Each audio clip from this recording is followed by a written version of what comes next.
යාළුවනේ අද මම කරන්න යන්නේ ජීවිතේ අමාරුම චැලෙන්ජ් එකක්. මම අද උදේ 8 ඉඳන් හෙට උදේ 8 වෙනකම් ෆෝන් එක පාවිච්චි කරන්නේ නැතුව ඉන්නවා. ඉතින් ගයිස් මම ෆෝන් එක පෙට්ටියකට දාලා දැහුවා. මම ෆෝන් එක ආයෙ ගන්නෙ හෙට උදේ 8ට. ඉතින් ගයිස් ඔයාලා හිතන්නේ මට මේ වැඩේ කරන්න පුළුවන් වෙයිද? වෙන දවස් වලට නම් මං ඉන්නේ සමහර වෙලාවට ෆෝන් එකේ.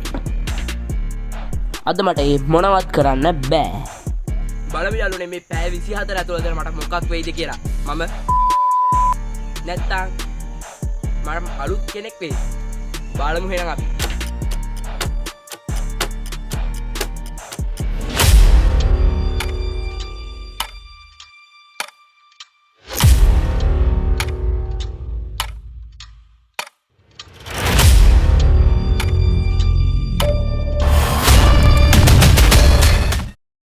ඉතින් ගයිස් මේ චැලෙන්ජ් එක කරන්න පටන් ගත්තට මට මොනවද කරන්න කියලා තාම හිතා ගන්නවත් බෑ.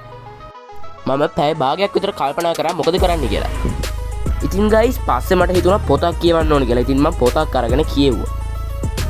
ඉතින් ගයිස් වෙනදට මම මේ වෙලාවට කරන්නේ වීඩියෝස් බලන එක. ඉතින් අද මට ඒ වැඩේ කරන්නත් නැහැ. මොකද මම ෆෝන් එක පාවිච්චි කරන්නේ නැතුවනේ මේ චැලෙන්ජ් එක කරන්නේ.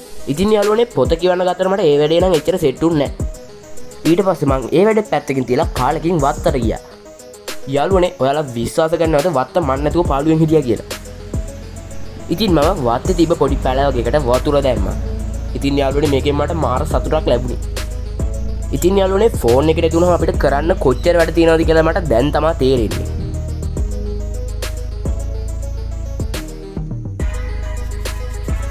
ඉතින් ගයිස් ඔන්න මං කාලෙකින් ඉඳලත් අතර ගත්තා. මම අපේ ගේ වටේම අතු ගෑවා. ඉතින් යාළුවනේ මම ෆෝන් එක ගැන අමතක කරන් හිටු මට පොඩි වින්නැහියකුත් සිද්ධ වුණා.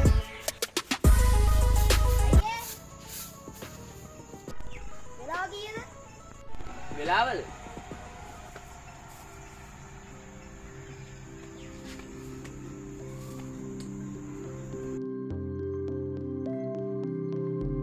ඔය ඔයාගේ සාක්කුවේ ෆෝන් එකක් තියෙන එකෙන් බලන්න.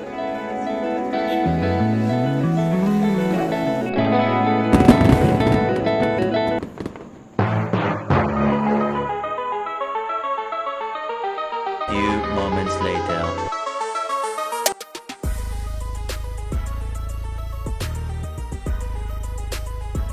ඉතින් ගයිස් ඔයාලා මේ කොකාකෝලා වීඩියෝ එක තාමත් බැලුවේ නැත්නම් ඉක්මනට channel එකට ගිහින් බලන්න. ඉක්මනට යන්න කිව්වා කියලා මේ වීඩියෝ එක බලන්න නැතුව යන්න එපා හරිද? The next day.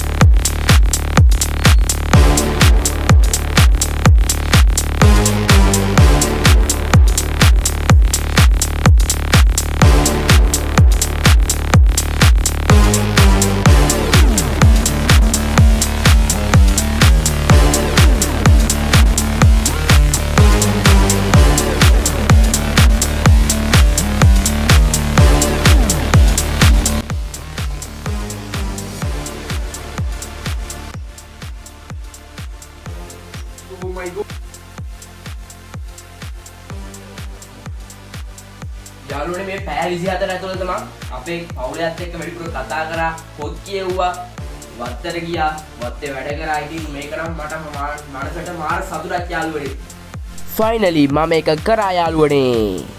මම නම් කියන්නේ යාළුවනේ මේ චැලෙන්ජ් එක ඔයාට නම් කරන්න බෑ. පුළුවන් නම් කරලා පෙන්නන්නකෝ.